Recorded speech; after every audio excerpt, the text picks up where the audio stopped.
Good morning, everyone. We are discussing Chapter 4 Civics Understanding Laws. जैसा कि हमने पहले ही पिछली वीडियो में चैप्टर के बारे में कुछ डिस्कस किया था कि कानून बनते कैसे हैं, कैसे वो सब पे एक जैसे लागू होते हैं। अब इंडिया में रूल ऑफ लॉ कैसे आया, इसके बारे में हम डिस्कस करेंगे।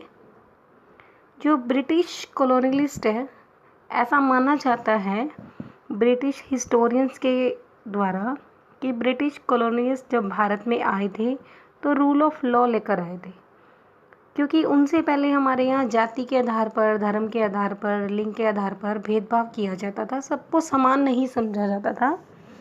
तो जो ब्रिटिश भारत में तो वो क्या करते थे, कोई भी सज़ा कुछ भी उनको दंड देना होता था तो वो सबके लिए इक्वल था, इंडियंस के लिए, क्योंकि उन्हें कोई फ़र्क नहीं पड़ता था कोई ब्राह्मण है, दलित है, काला है, उन्हें कोई फ़र्क नहीं पड़ता था वो किस जाति से हैं, उनके लिए सब एक जैसे थे।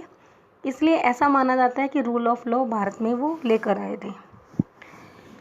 लेकिन जो इंडियन हिस्टोरियंस हैं वो इस बात को लेकर वेस्टर्न हिस्टोरियंस से डिस्प्यूट है उनकी कि भाई ये रूल ऑफ लॉ जो भारत में था वो उनके द्वारा नहीं आया था, इंडियंस ने ही ऐसा किया था।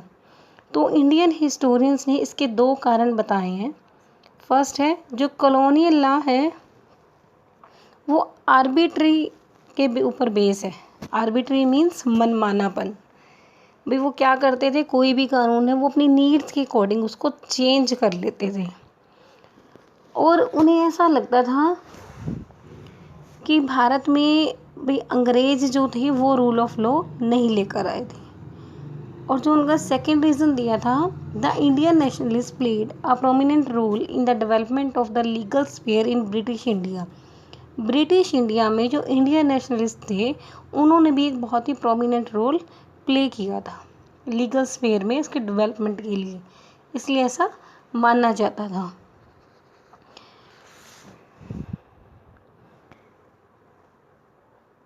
अब ऐसा है, how do new laws come about. अब भारत में नए लोग कैसे कैसे आते हैं, क्या ये अपने आप अपनी मनमर्जी से बनाए लिए जाते हैं या इसके लिए भी कोई कानून है? तो इसके लिए क्या है, the parliament has an important role in making laws. Parliament का हमारे यहाँ बहुत ही इम्पॉर्टेंट रोल है लॉ बनाने में। जैसे आपको पता है अपने यहाँ लोकसभा, राज्यसभा, 2 सदन हैं, तो उनके जो मेंबर्स होते हैं उनकी सहमति से ही कोई भी कानून पास किया जाता है, और या फिर सोसाइटी की नीड के अकॉर्डिंग, जो भी सोसाइटी में आजकल कोई ज़रूरत है, किस चीज़ के लिए एक पर्टिकुलर लॉ की ज़रूरत है, तो वो पास आउट होता है। An important role of parliament is to be sensitive to the problems faced by people. Parliament का एक बड़ा इम्पॉर्टेंट रोल है कि जब पीपल प्रॉब्लम फेस कर रहे हैं उनको लेके कोई नया law banana.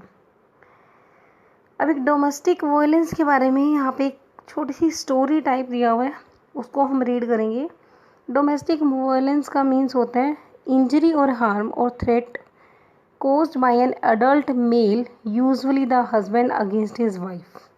Injury may be caused by physically beating up or woman or by emotionally abusing her. ये फिजिकली भी हो सकता है और इमोशनली भी हो सकता है।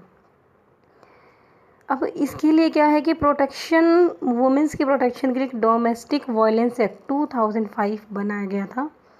तो उसके लेके मतलब वुमेंस में क्या उसके प्रति सोच थी, कैसे वो बना था, उसको लेके एक स्टोरी यहाँ पर दी हुई है, उसको हम पढ़ेंगे।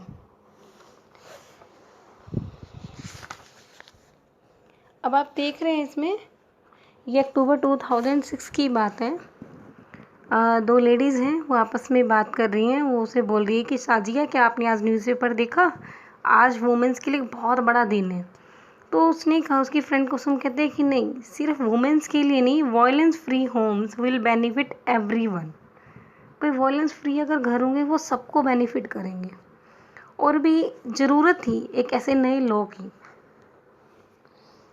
और एक अप्रैल 1991 के एक इवेंट दिया हुआ है, उसमें क्या वो लेडीज़ उस ऑफिस में आती हैं तो वो बताती हैं कि मेरे हस्बैंड ने मुझे पीटा, या उसने मेरे से इल ट्रीटेड किया, मेरे सन डॉटर के साथ उसने मुझे अब्यूज़ किया, गालियाँ दी, ऐसे करके वो कहना चाहते हैं कि हम पुलिस के पास नहीं जाना चाहते, हमने रहना वहीं पर है, लेकिन कोई ऐसा रास्ता हो जिससे कि ये सब रुक जाए। तो उसके बाद 1990s में क्या हुआ, एक लॉ बनाया गया था लेडीज़ के लिए। तो लेकिन उसके लिए भी क्या हुआ था कि उससे सभी सेटिस्फाइड नहीं थे, क्योंकि औरतों के अधिकारों की उसमें बात नहीं थी। तो सभी जो लॉयर्स थे, स्टूडेंट्स थे, एक्टिविस्ट थे, उन सब ने उसमें भाग लिया था। मीटिंग्स हेल्ड हुई थी डिफरेंट ऑर्गेनाइजेशंस के द्वारा। फाइनली जो बिल था वो इंट्रोड्यूस हुआ पार्लियामेंट में 2002 में। तो अब उन्होंने लेडीज़ ने अभी आपस में डिस्कशन कर रही है, वो कहते हैं let's have a press conference, we could also start an online petition, भैया हमें ऑनलाइन पटिशन डालनी चाहिए, हमें प्रेस कॉन्फ्रेंस करनी चाहिए, ऐसे करके।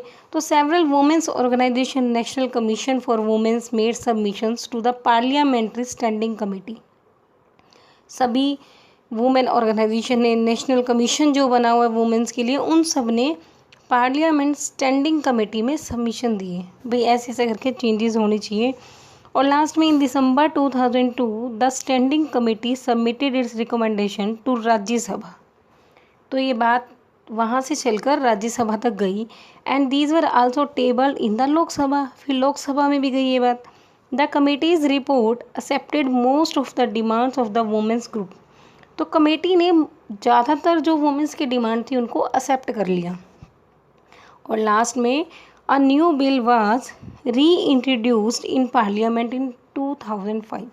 तो एक नया बिल जो था वो पार्लियामेंट में आया 2005 में। यानी कि जो पहले बिल बना हुआ था उसमें वुमेन्स के राइट्स का ध्यान नहीं रखा गया था, तो उसमें अमेंडमेंट की गई।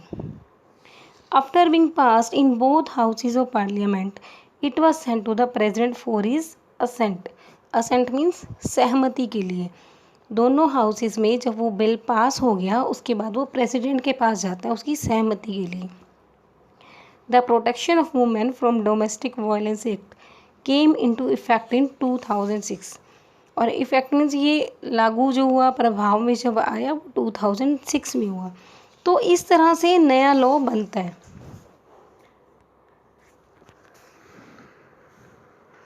अब देखो वो आपस में लास्ट में क्या डिस्कशन कर रहे हैं। This law is a very significant step because it recognizes the right of women to live in a shared household. फिर राइट टू वुमेन का इसमें ध्यान रखा गया। Women can get a protection order against any further violence. फिर women's को किसी भी तरह की वायलेंस के लिए इसमें प्रोटेक्शन दी गई है। तो अब कितना इम्पोर्टेंट था ये लॉ, देखो वायलेंस फ्री होम्स के लिए। और आप इसमें देखेंगे ये नीचे एक पिक्चर भी दी हुई है जिसमें दिखाया हुआ है कि equal relationship are violence free, भी रिलेशनशिप इक्वल हैं और वायलेंस फ्री हैं। ये एक संदेश है वुमेन प्रोटेक्शन एक्ट के उसमें। अब देखेंगे हम नेक्स्ट है अनपॉपुलर एंड कंट्रोवर्शियल लॉ। अब ये अनपॉपुलर और कंट्रोवर्शियल लॉ क्या होते हैं? ऐसे लोग, कुछ कानून ऐसे होते हैं जो लोगों को पसंद नहीं आते, या फिर जो उनके राइट्स का उसमें ध्यान नहीं रखा जाता। उन्हें लगता है कि ये कानून तो हमारे हितों की रक्षा नहीं कर रहा, तो उनको बोलते हैं हम कंट्रोवर्शियल। तो इस तरह के जो लॉ होते हैं वो अनपॉपुलर हो जाते हैं लोगों के बीच में, ठीक है, लेकिन कॉन्स्टिट्यूशनली वो वैलिड होते हैं। बनते वैसे ही है राज्यसभा, लोकसभा, फिर प्रेसिडेंट के असेंट के साथ ही, लेकिन लोगों को लगता है कि नहीं ये ठीक नहीं है, इसलिए उनको हम बोलते हैं अनपॉपुलर एंड कंट्रोवर्शियल लॉज। इसमें आप देखेंगे, let us now look at the situation where the parliament passes laws that turn out to be very unpopular. Sometimes a law can be constitutionally valid and hence legal.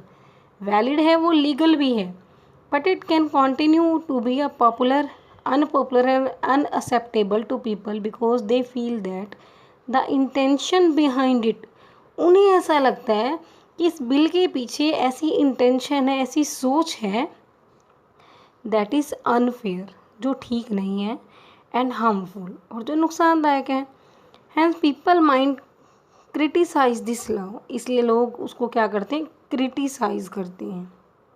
Public meetings करते हैं, newspaper में right कर सकते हैं, TV को report कर सकते हैं, चैनल्स को। ये डेमोक्रेसी में सब हर सिटीजन्स को ये राइट है कि वो अपनी बात को कह सकता है किसी भी थ्रू से।